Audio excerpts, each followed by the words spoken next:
વિસાવદરના આમ આદમી પાર્ટીના ધારાસભ્ય ગોપાલ ઇટાલિયાએ થોડાક સમય પહેલા શોભા વડલા ગામે દેવી પૂજક પરિવારના ઘરની મુલાકાત લીધી છે, કેમ કે આ પરિવારના વૃદ્ધા પર દીપડાએ હુમલો કરતા તેઓ ઘાયલ થયા હતા।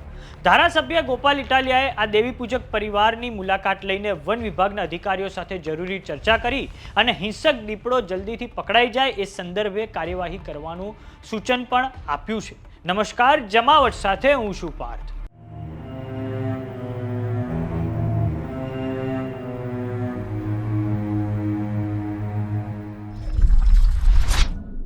વિસાવદરના ધારાસભ્ય ગોપાલ ઇટાલિયાએ થોડાક સમય પહેલા શોભા વડલા ગામે દેવી પૂજક પરિવારના મોટી ઉંમરના વૃદ્ધા દિવાળીબેન વાઘેલાના ઘરની મુલાકાત લીધી હતી, કેમ કે દીપડાએ હિંસક હુમલો કરતા દિવાળીબેન વાઘેલા ઘાયલ થયા હતા। આ પછી ધારાસભ્ય ગોપાલ ઇટાલિયાએ વન વિભાગના અધિકારીઓ સાથે જરૂરી ચર્ચા કરી અને હિંસક દીપડો જલ્દીથી પકડાઈ જાય એ સંદર્ભે કાર્યવાહી કરવાનું સૂચન પણ આપ્યું છે। તો આ સાંભળો ધારાસભ્ય ગોપાલ ઇટાલિયાએ શું કહ્યું છે। એક ઈ છોકરીની ઘટના બની, પછી એક અહીંયા આપણે લીલિયામાં ઘટના બની, અહીંયા બની। આજના બે કેસો બીજે ક્યાં એટલે હાલો ઈ જોઈ લે। ઈ ત્રણ ઘટના બની, એક જ દીપડો છે તમારું મન? એક જ દીપડો ન હોય, અલગ અલગ ટૂંકમાં વિસ્તારમાં તો આમાં તો સાહેબ ઉનાળામાં એમ નહીં તો આ ઈ એક જ રખડે છે આટલામાં જે આ વિસ્તારમાં એક જ હોય, ઓલું અલગ છે। તો આમાં 20-25 દી સુધી પિંજરા મૂક્યા પકડાય નહીં ને માણાના ઘાયલ કરે તો શું કરવાનું આપણે?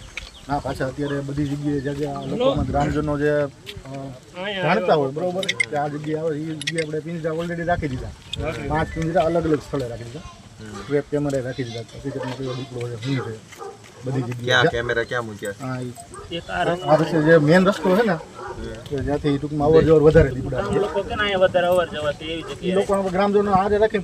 આપને જણાવી દઈએ કે વિસાવદર પંથકમાં દીપડાએ 3 લોકો પર અત્યાર સુધીમાં હુમલો કર્યો છે। સાથે જ 20 થી 25 દિવસ થયા હોવા છતાં વન વિભાગ દીપડાને નથી પકડી શક્યું। વાત કરીએ જૂનાગઢ જિલ્લાની વિસાવદર વિધાનસભા બેઠકની, તો 2022ની વિધાનસભાની ચૂંટણીઓમાં અહીંથી આમ આદમી પાર્ટીના ભૂપત ભાયાણી ચૂંટાયા હતા।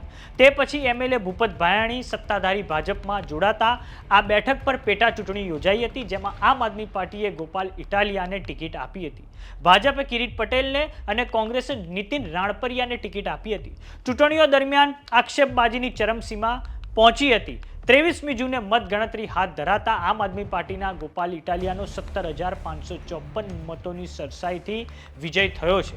આ પેટા ચૂંટણીએ ગુજરાતમાં આમ આદમી પાર્ટીનો નેરેટિવ સ્ટ્રોંગ કરી દીધો છે કે સત્તાધારી ભારતીય જનતા પાર્ટીને માત્ર ને માત્ર આમ આદમી પાર્ટી જ ટક્કર આપી શકે છે।